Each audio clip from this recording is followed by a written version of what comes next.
nós vamos ler a partir do versículo 6, entender um pouco essa passagem e depois nós vamos conhecer outros textos das Escrituras.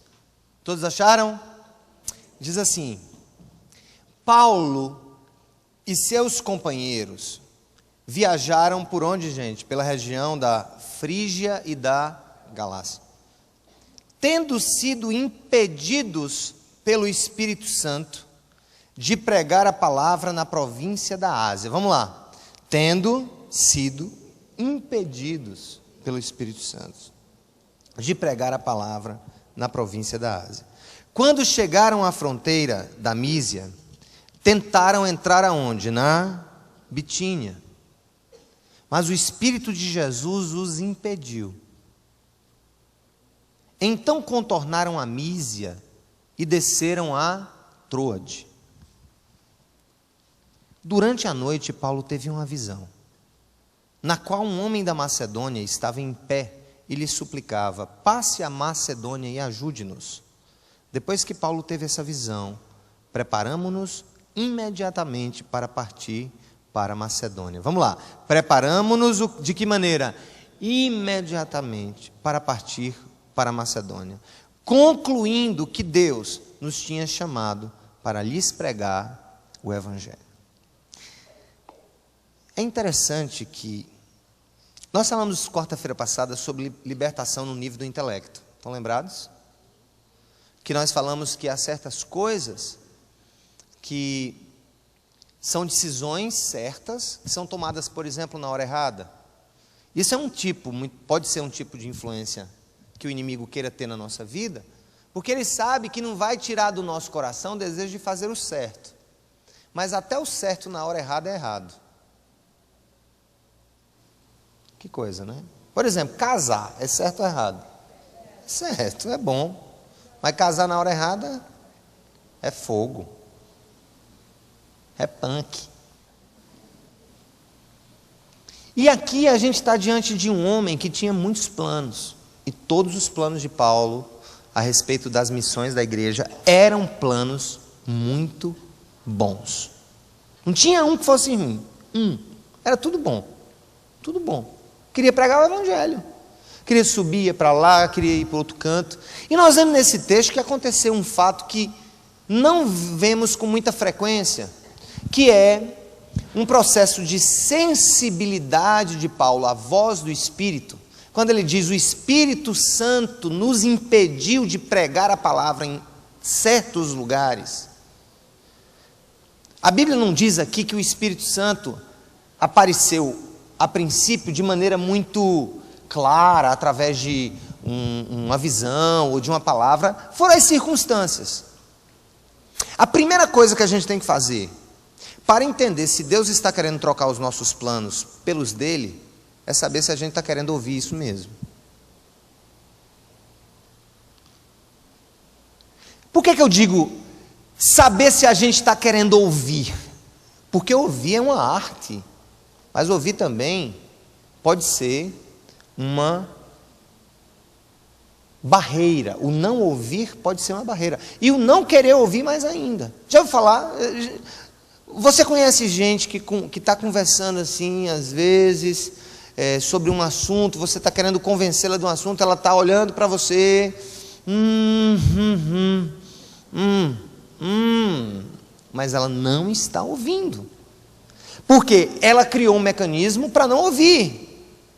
É quando você resolve não ouvir mais. Não quero mais ouvir isso, eu não vou ouvir, pode falar, eu não vou ouvir. Na realidade, você pode até estar escutando, porque escutar é uma questão física, é uma questão de ondas. Mas o ouvir no sentido profundo, íntimo, do ser interior, não. O ouvir é mais profundo.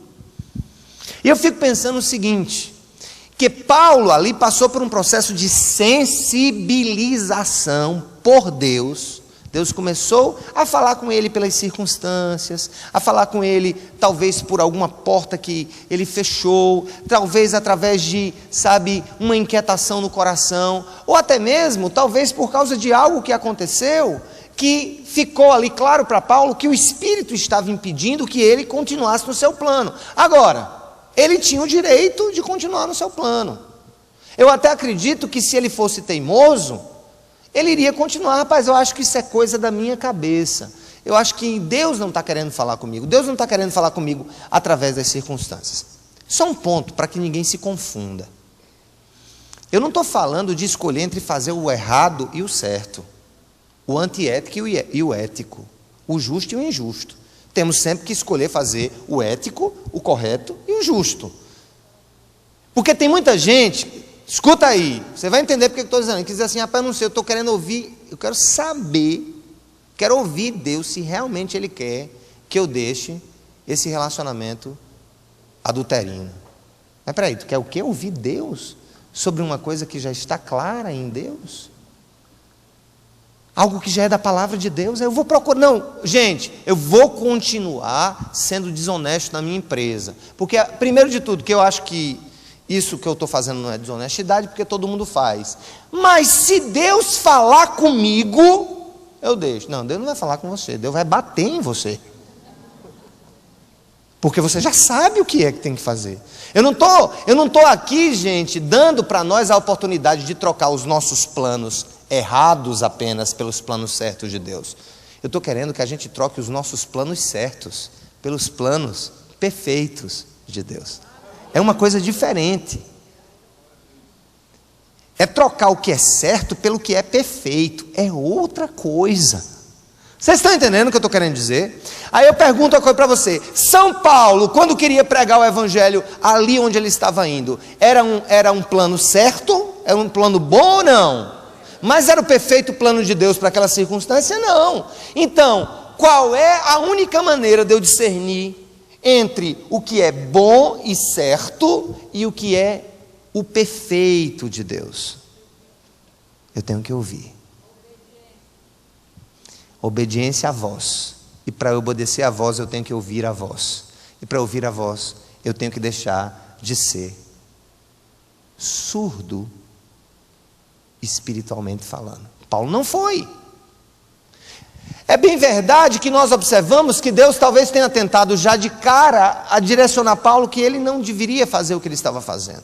E aí Deus vai novamente e impede Paulo. Mas chega um momento que Deus então dá uma visão. Ele vai dormir e tem um sonho. Não sei se um sonho, se uma visão, se ele estava dormindo ou se ele estava acordado. Mas um homem dizia, um homem da Macedônia. Eu acho que ele identificou que era um homem da Macedônia, né?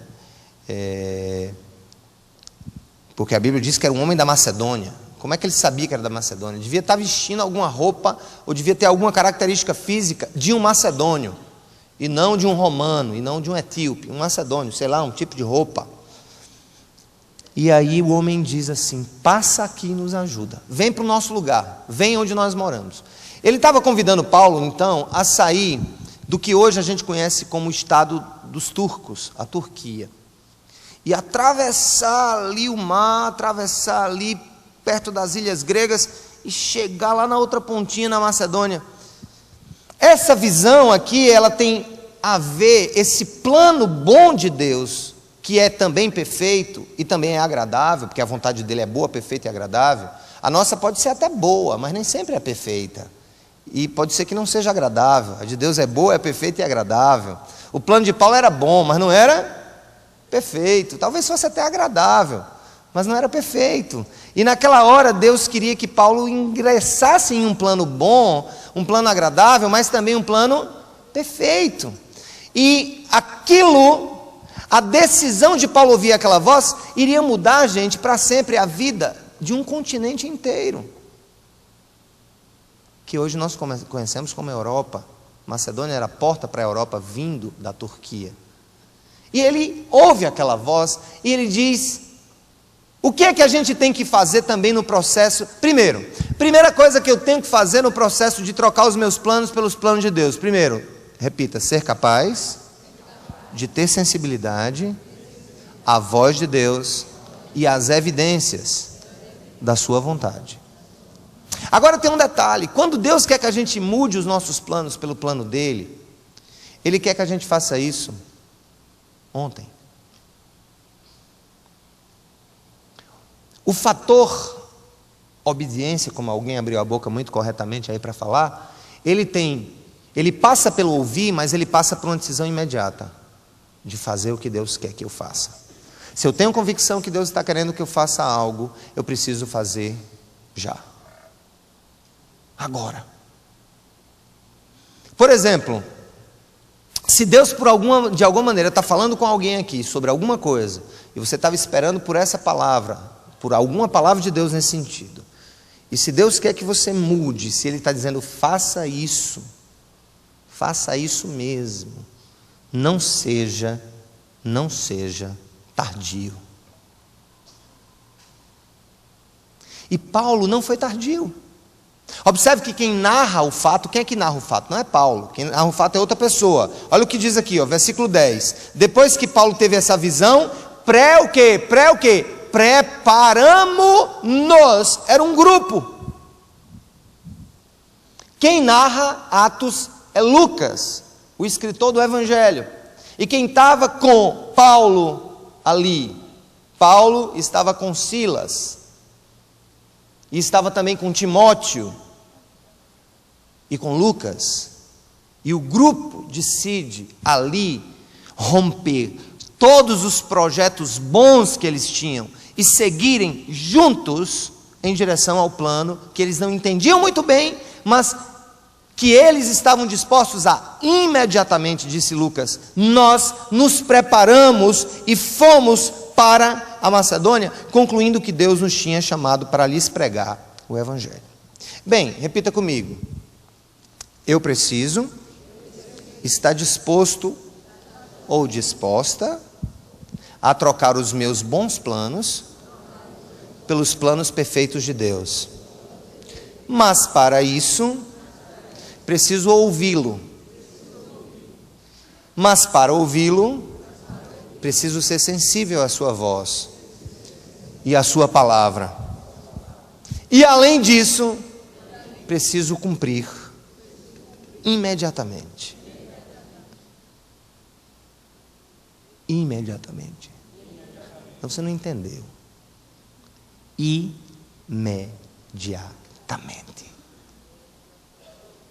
Eu vou falar de alguns casos de pessoas que passaram por esses processos, uns entendendo e outros não, o que significa trocar o meu plano pelo plano de Deus. A primeira pessoa que eu vejo que na Bíblia teve que trocar seu plano pelo plano de Deus, dentre outros, um dos primeiros que eu vejo é Abraão. Abraão tinha o plano de estar na sua casa, na sua parentela, e Deus chega para ele e diz: Abraão, sai da tua casa e da tua parentela. E ele fez o quê? Ele ouviu ou não? Sim ou não? Sim. Mas ele obedeceu? De que maneira? Imediatamente. E picou a mula, ou melhor, o camelo. Foi embora. Um outro caso que eu vejo muito claro de alguém que ele não entendeu o que Deus estava fazendo na vida dele.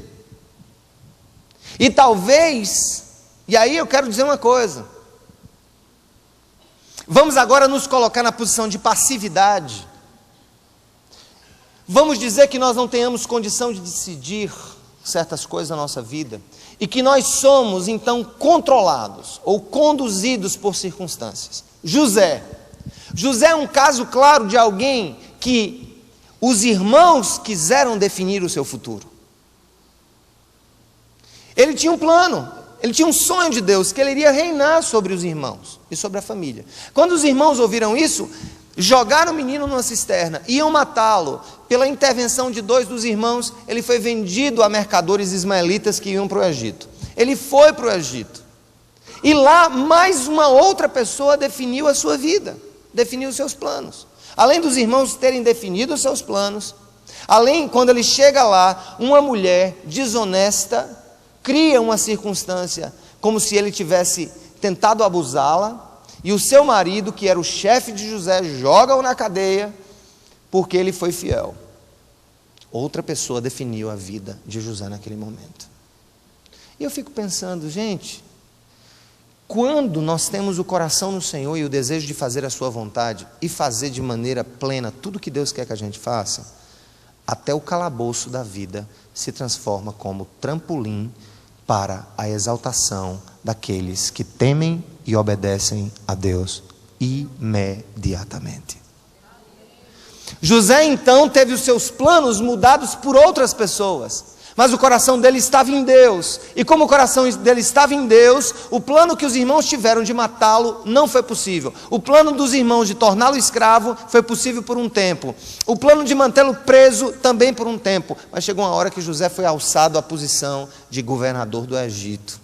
E quando os irmãos um dia tiveram que ir ao Egito pegar comida porque estava havendo fome na terra, José olhou para eles e disse assim: o mal que vocês intentaram contra mim, Deus transformou em bem. Amém, gente? Então deixa eu dizer uma coisa para você, olhando no aspecto passivo: se você é servo de Deus, se você é serva de Deus, se você deseja fazer a vontade de Deus, se você se consagra pelo Senhor, se você quer sempre estar sensível à voz do Senhor, o mundo pode cair em cima da sua cabeça e pode definir planos paralelos para a sua vida, de lhe mandar para ali, de lhe tirar de algum lugar, de lhe destruir, de lhe humilhar, de lhe expor socialmente, de expor as entranhas do seu ser. Mas uma coisa é real: aqueles que temem ao Senhor, estão dispostos a ouvir a sua voz dele e a obedecê-lo mesmo no tempo da tempestade, não importa a circunstância que venha acontecer, o plano de Deus vai prevalecer sobre a sua vida. Louvado seja o nome do Senhor.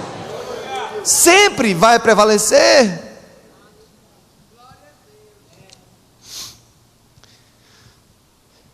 Abraão, José, Moisés, outro homem. Passa o tempo, José morre. O seu povo, que era muito bem tratado quando ele era governador, é escravizado depois da sua morte, se multiplica de 70 pessoas para 3 milhões. E Moisés era um homem que Deus havia escolhido, e na hora que a mãe de Moisés coloca Moisés em um cesto com betume no rio Nilo, para que ele escapasse da matança que os egípcios estavam fazendo com os judeus, ele é recebido por uma princesa, a filha do faraó, que o cria como filho, e aí ele passa a ser príncipe do Egito, ele passa a estudar as ciências do Egito, a matemática, a astronomia, tudo do Egito, também conheceu os deuses do Egito, mas sempre manteve no coração um temorzinho daquilo que ouvia falar sobre o Deus do seu povo. Preste atenção. Quando em um certo momento Moisés tenta defender o seu povo, já quando adulto, de uma agressão, ele faz a coisa certa da maneira errada. Não foi Deus que mandou ele matar o egípcio, mas ele matou, tá certo? E quando ele mata o egípcio e é descoberto, o que é que ele faz para não ser morto? Foge. Quando ele foge, ele estabelece um plano. Vou para o deserto, lá conheci uma mulher de nome Quetura, fui apacentar o rebanho do pai dessa mulher, chamado Jetro, e lá passou 40 anos. Nessa época que ele chega e foge, ele tinha 40 anos, idade exata que eu tenho hoje. E ele fez planos, novos planos, de não voltar para o Egito mais, de esquecer tudo o que tinha acontecido, e ele vai, e naquela hora, ele casa-se com aquela mulher, e ele passa 40 anos vivendo o seu plano, e de maneira súbita, Deus faz isso com você, e Deus pode querer fazer isso com você hoje, ou daqui a algum tempo, e que Ele já fez muito na minha vida, subitamente, quando Ele está apacentando o rebanho, Ele chega e vê um arbusto, uma sarça, queimando, e não se consumia. E quando ele vai e se aproxima para olhar, ele disse: Moisés, tira as sandálias dos seus pés, porque aqui é terra santa. E na hora que Moisés chega, Deus começa a falar com ele, e ele começa a dizer assim: eu ouvi o clamor do meu povo, você vai libertar o meu povo. Não, Senhor, eu não tenho condição. Eu não tenho condição, sabe por quê? Porque eu sou gago. Eu não tenho condição. Eu acho que ele pensou: e o meu rebanho, vamos meter em confusão. Eu não quero isso. Não quero, arruma outra pessoa. Quando ele disse arruma outra pessoa, e Deus, sabe, você vai. Naquela hora, Moisés trocou um plano bom por um plano, o quê? Perfeito. E na hora que ele recebe o plano perfeito, ele vai libertar o seu povo, passa aqueles anos todos no deserto. Gente, quando nós olhamos para isso, nós precisamos entender uma coisa. Deus está querendo fazer isso toda hora com os seus filhos. Só que nem sempre a gente está disposto a ouvir, e quando ouve não está disposto a obedecer, e quando obedece não está disposto a obedecer imediatamente. Essa sequência de dizer assim: Senhor, eu troco os meus planos pelos teus. Eu quero trocar os meus planos pelos teus, porque eu quero perceber que qualquer incômodo que aconteça na minha vida, quando eu assumir os teus planos, eu vou entender o que é ser feliz. Gente, eu vou dizer uma coisa para vocês, assim, abrir o meu coração. Eu tinha tudo para ter uma vida muito mais tranquila do que a que eu tenho. Sério mesmo. Sério. Eu acho que se eu não fosse hoje ligado à Cidade Viva, certamente, talvez eu nem morasse no Brasil. Devia estar fazendo aí alguma coisa na própria área jurídica, né? Fazendo um doutorado fora, recebendo salário pelo governo e tudo mais. Eu chego, aí eu fico pensando, poxa, é coisa demais, meu Deus, é difícil dormir cedo, toda noite é tarde, ontem foi 1h da manhã, domingo foi quase 1 também, e eu fico pensando, eu poderia ter escolhido planos bons para a minha vida, não seria, eu não estou dizendo assim, como era bom se eu fosse raparigueiro, não é isso que eu estou dizendo, não.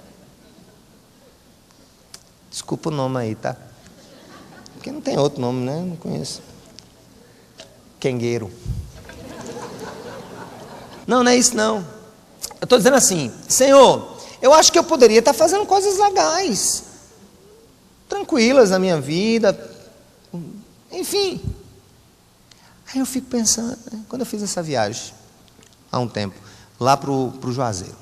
A gente saiu daqui 4h da manhã, dirigimos 9 horas de carro para chegar. Quando chegamos lá em Juazeiro, que eu disse, agora eu vou no sítio, né? Aí o pastor disse, mas não é em Juazeiro não. Fica mais na frente. Eu digo, não diga isso não. Diga mais 60 quilômetros. Passa Farias Brito, depois de Farias Brito. Mas isso era para a boca da entrada da rua dos sítios. Ainda tinha que andar. Nós dirigimos sem parar, junto com as conversas com o pessoal, até 7h da noite. Voltamos para o hotel, tomamos banho, dormimos, voltando no outro dia, também muito cedo. Então foi assim, 1.500 quilômetros em tipo 30 e poucas horas. Aí eu fico pensando, tanta luta. Chega um irmão, comenta uma bênção, chega outro irmão, comenta uma vitória, mas chega outro, comenta uma dor, uma luta, uma dificuldade, e a gente vive essa dinâmica louca, do velório, do casamento, do se vir ao Senhor, do ter que chorar as mágoas do outro, e de tudo isso, mas aí Deus me deu uma conclusão. Certo dia desse, pensando, eu disse assim, Senhor, o negócio é duro demais, viu? Mas, coisa boa. Mas sabe o que é dizer, coisa boa? Não é que a pele esteja sempre intocável, que o coração esteja sempre leve e que a mente esteja sempre tranquila. O que eu tenho tentado entender na minha vida, e eu quero que os irmãos também, eu sei que muitos aqui têm maturidade cristã já de algum tempo, outros estão engateando e outros não querem ouvir. Bate e volta, é o tipo crente bate-bate, aquele do bate e volta, aqueles carrinhos. Mas uma coisa eu digo para vocês, a melhor coisa de ouvir a voz do Senhor é ter uma convicção. Senhor, pode não ser aos olhos humanos a melhor coisa para se fazer, mas com certeza A melhor experiência da vida é ter a convicção de que você está sendo guiado e guiada pelas mãos do Deus vivo.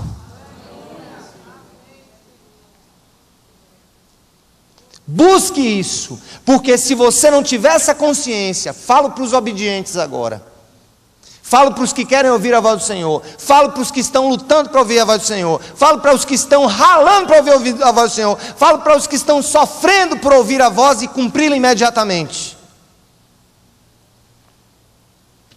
Vou dizer, eu sei que é difícil trocar planos bons pelos planos perfeitos de Deus. Sabe por quê?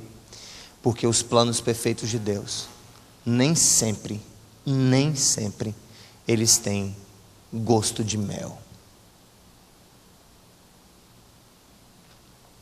Mas uma coisa é real, quem bebe da vontade de Deus, ainda que ela não seja adocicada em certos estágios e estações da vida, sempre terá nutrição espiritual suficiente e necessária para te manter firme em todas as circunstâncias da vida. Amém, irmãos? Isso aqui é a sabedoria do rei Salomão sobre planos. Isso é um capítulo bom para você colocar na cabeceira da sua cama e meditar até domingo. Olha o que diz, capítulo 16 do livro de Provérbios, versículo 1. Ao homem pertencem os planos do coração, mas do Senhor vem a resposta da língua. Todos os caminhos do homem lhe parecem puros, mas o Senhor avalia o espírito. Consagre ao Senhor tudo o que você faz, e os seus planos serão bem-sucedidos. Sabe por que serão bem-sucedidos? É porque o Senhor faz tudo com um propósito, até os ímpios, para o dia do castigo. O Senhor, aí vem aqui, gente, ó, vem aqui, escuta. Olha o problema quando nós não ouvimos ao Senhor. Olha o problema quando nós não estamos dispostos a trocar os nossos planos pelos planos perfeitos dele. O Senhor detesta os orgulhosos de coração. Sem dúvida serão punidos. E quando a Bíblia diz punidos aqui, eu fico pensando, uma vez com Jesus, para sempre com ele eternamente no céu. Amém, irmãos? Mas eu vejo aqui punição na nova aliança, no contexto do cristão, porque aqui é velha aliança, dos salvos pela graça. É porque às vezes os planos da gente, por mais interessantes e gostosos que eles sejam, por mais cheios de graça que eles sejam, no final, a frustração por não ter a felicidade plena ao seguir os planos de Deus, por si só, já é um grande murro no nosso coração. Eu fico pensando, um homem e uma mulher que tem o Espírito Santo, que amam o Senhor, passam a sua vida e dizem assim, mas rapaz, eu tive tantas oportunidades de fazer a vontade de Deus, eu tive tantas as oportunidades de deixar de ser orgulhoso e ouvir o que Deus tinha para a minha vida, a me dedicar mais ao reino, a me dedicar mais às pessoas, a me dedicar mais à minha família. Aí você chega lá na frente, aí você olha para trás, e o tempo que não volta, e a água que não passa de novo debaixo da mesma ponte, te fazem sofrer a decepção de não ter sido capaz de ouvir e cumprir imediatamente a voz do Senhor. Quer um exemplo agora? Tem pessoas que você precisa fazer as pazes. Tem mesmo. Tem gente aqui que tem gente que precisa ouvir a sua voz de perdão ou me perdoe. Sabe por quê? Porque quando a gente não está disposto a fazer o que é perfeito aos olhos de Deus, chega um dia lá na frente que a gente olha para trás, essa pessoa se vai, e a gente diz, quanto tempo eu perdi e não fiz isso. Verso 7, quando os caminhos de um homem são agradáveis ao Senhor, Ele faz que até os seus inimigos vivam em paz com Ele. Sabe o que é isso? Quando a gente está querendo fazer a vontade do Senhor, engolindo sapo, respeitando o chefe, engolindo sapo, respeitando o chefe. Vou dizer de novo, engolindo sapo, respeitando o chefe, Tem alguém hoje aqui com problema com o chefe. Aí ela diz assim: quando os caminhos de um homem são agradáveis ao Senhor, Ele faz que até os seus inimigos vivam em paz com Ele.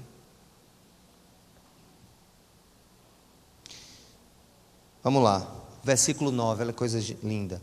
Em seu coração, o homem planeja o seu caminho, mas o Senhor determina os seus passos.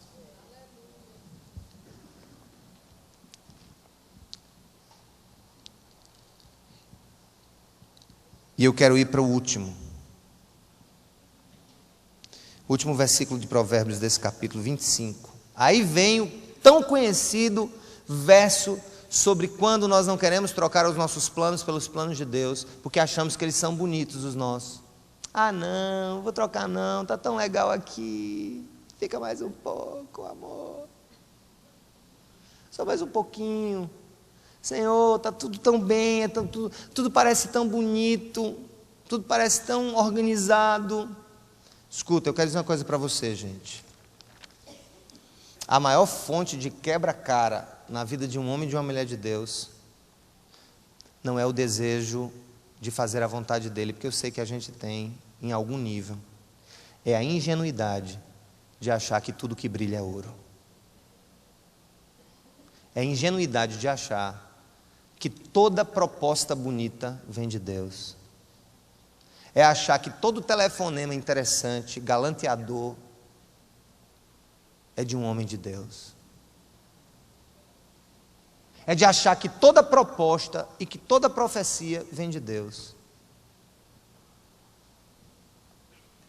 E aí o sábio, Salomão, ele diz assim, olha o que ele diz no 25. Há caminho que parece reto. E quando ele diz parece, é porque parece mesmo ao homem, mas no final conduz à morte. Por isso não caia nessa. Você sabe o que é hedonismo? O que é que significa hedonismo? Hedonismo é um valor, é uma perspectiva de vida em que a minha escolha é feita com base no prazer que ela produz em mim. Isso é hedonismo. Por exemplo, o cara dizer que o efeito inicial e temporário da maconha é ruim, ele está doido, porque ele nunca fumou. Você dizer que o baseado é ruim, o efeito. Não digo isso, eu digo isso. Quando eu fumava um, tocando violão, era muito bom. O efeito imediato das coisas é onde mora o perigo das suas consequências. Não são os efeitos mediatos, mas os imediatos. Aí vem uma série de coisas. O cara está lá tocando violão, é massa, uma lombra maior do mundo. Aí ele pega o carro, já não é mais lombra. Um carro que está na frente, ele vê dois. Ele vai e bate na pessoa, né? Fora os danos, olha, eu vou dizer, graças a Deus que Deus não permitiu que eu fumasse muita maconha. Foi pouca. Porque meus amigos que fumaram muita, é tudo baleco, meu amigo, hoje. Esquecido. E eu falo dos que hoje são convertidos. Quem fumou muito tempo? A gente conversa, mas foi muito mato no teu juízo, velho. Deus tenha misericórdia da tua memória. Escuta. Os efeitos imediatos que nos fazem tomar decisões. Outra coisa, sexo. Quer dizer que é ruim? Orgasmo é ruim?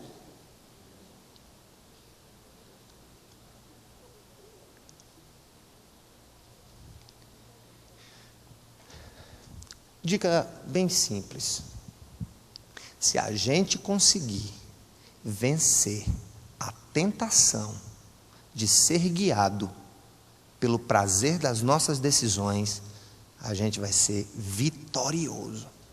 Diga a você, na boa. Isso até nas relações de consumo é assim. Você chega, não está nem pensando em comprar aquilo. Até coisa mais linda. Aí o cara diz assim: E se tiver com outro do lado, que saiba impulsionar um negócio, meu amigo, acaba compra a luz e vende a sogra, meu amigo, ele faz tudo.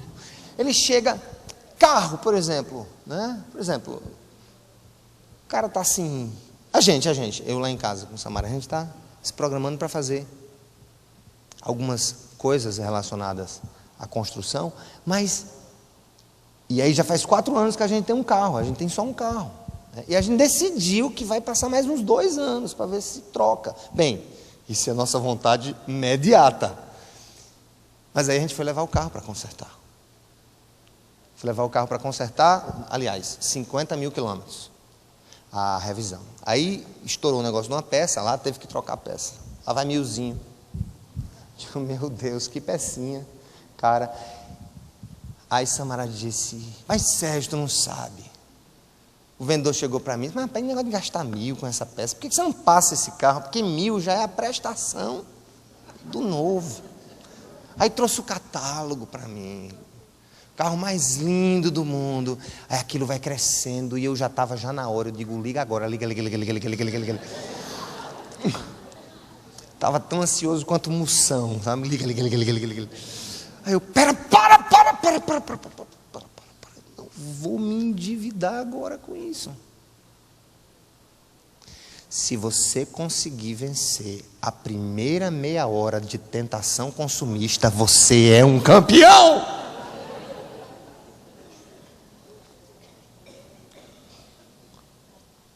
Tudo, eu estou dizendo, pessoal, o que a Bíblia está dizendo é o seguinte, que o coração do homem, há caminho que parece reto ao homem, mas no final conduz à morte. E morte aqui, não é apenas a morte física, é a morte financeira.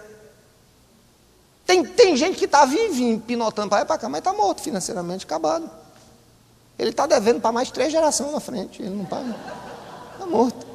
O filho vai dever para pagar a conta dele, o neto não vai conseguir pagar, o bisneto não vai conseguir pagar. Morte financeira. Por quê? Por decisões baseadas em quê? No prazer imediato sobre nós. Sexualidade também é assim. Não. Acaba tá ali, né? Porque para quem... Deixa eu dizer uma coisa para você. Eu pareço ser doidinho assim, viu? Mas, olha... Aqui nessa comunidade, virgindade é um valor. Se não é mais possível, que se já foi embora com o vento, não é mais valor, acabou, não tem mais, né? Então, pureza é um valor. Nós acreditamos que o sexo é reservado para o casamento, e eu vou morrer dizendo isso. Pinotando aqui, com cara de maconheiro, mas eu vou dizer isso, porque isso é um valor bíblico. Então, meu amigo... Aí eu fico pensando quanta gente entrou em casamento por causa de uma decisão, por causa de um valor imediato que não se venceu. Não vamos nem pedir para levantar a mão, porque nós vivemos essa realidade hoje. Hoje se você quem casou grávida? Não levante não, pelo amor de Deus. Deus queira que você tenha casado com a pessoa certa. Mas foram minutos que definiram a sua vida. Escuta, a vida da gente é definida por minutos. Não é por eras, é por minutos. 1 minuto da minha vida pode definir o meu futuro. 1 minuto de ira no trânsito. Seu filho de uma...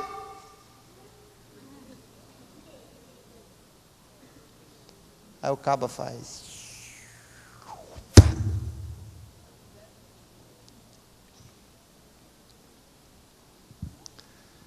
Vamos aprender a trocar os nossos planos pelos planos de Deus. Amém? Mateus 26. Mateus 26, 36. Diz assim a palavra do Senhor. Está todo mundo na Bíblia? Sim ou não? Está todo mundo acordado aqui? E em casa? Está acordado aqui nessa câmara? Está acordado? Acorde, meu filho. 26, 36. Olha o que diz a palavra do Senhor. Escuta, para. Aqui é um exemplo da maior decisão da história contrária ao senso imediato, hedonista, Jesus foi capaz de vencer aqui e no deserto. No deserto foi a primeira expressão. Ele trocou os planos dele, do corpo dele, da fome dele, pelo plano de Deus. E aqui no Getsemane, antes de ser entregue para a morte, Jesus viveu toda a dinâmica que nós, seres humanos, vivemos. Na questão dos planos. Olha o que aconteceu. Então Jesus foi com seus discípulos para um lugar chamado Getsemane e lhes disse: sentem-se aqui enquanto eu vou ali orar. Levando consigo Pedro e os 2 filhos de Zebedeu, começou ao que, gente? Ao que? A entristecer-se ao que? Agoniar-se. A minha Bíblia, angustiar-se. Porque ele sabia que ia ser entregue. Isso, olha. Tu sabe o que é a pessoa saber que ia ser entregue e também saber que poderia escapar ileso? Essa era a angústia de Jesus. Era o cotejo entre a vontade plena de Deus e a sua capacidade decisória, entre obedecer estritamente à vontade do Pai e desistir de negar a sua natureza soberana naquele momento. Olha o que diz a palavra. Disse-lhes então: a minha alma está profundamente triste, numa tristeza mortal. Fiquem aqui e vigiem comigo. Indo um pouco mais adiante, prostrou-se com o rosto em terra e orou. E disse o quê? Meu Pai, se for possível, afaste de mim esse cálice. Contudo, não seja como eu quero, mas sim como o que tu queres. Trocando em miúdos: meu Senhor, se possível faz isso, mas eu estou disposto a trocar os meus planos bons pelos teus planos perfeitos. Amém, gente? Amém.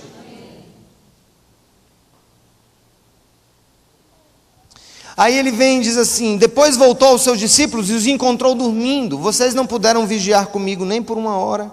Perguntou ele a Pedro. Vigiem e orem para que não caiam em tentação. O espírito está pronto, mas a carne é fraca. Essa palavra é para nós hoje. Precisamos vigiar nas nossas escolhas e decisões. Porque pode ser até que por sermos homens e mulheres de Deus, o espírito está pronto, mas a nossa carne ainda é fraca. Nossa carne ainda é fraca. E ele diz: e retirou-se outra vez para orar, e disse: meu Pai, se não for possível afastar de mim esse cálice sem que eu beba, faça-se a tua vontade. Ele disse assim, ó: se não for possível que o meu desejo bom e justo seja cumprido, que seja o teu perfeito cumprido em mim. Quando voltou de novo, os encontrou dormindo, porque seus olhos estavam pesados. Então os deixou novamente e orou pela 3ª vez, dizendo o que, gente? As mesmas palavras. Escuta, eu quero encerrar dizendo assim: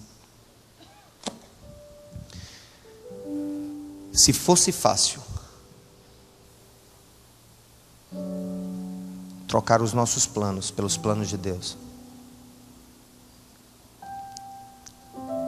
Jesus não tinha pedido 3 vezes para que isso não acontecesse. Portanto, não quero apregoar triunfalismo. Isso é fácil. Não é fácil.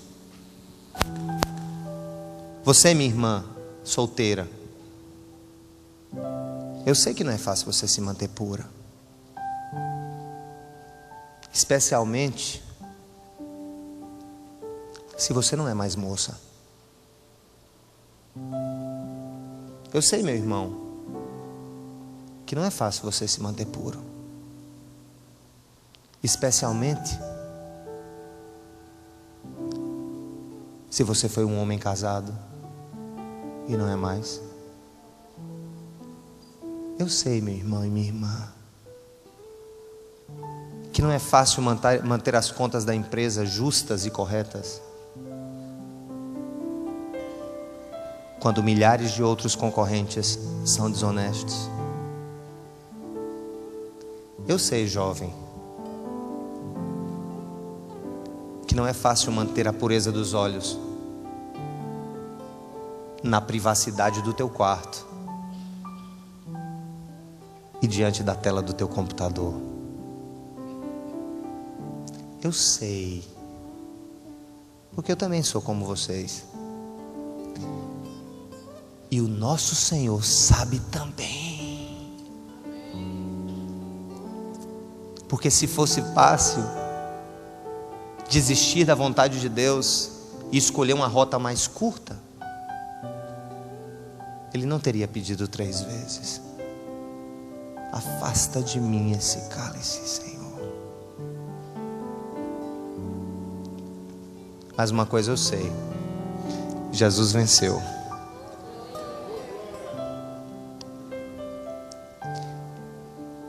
E Ele nos chamou para, através do poder dEle em nós,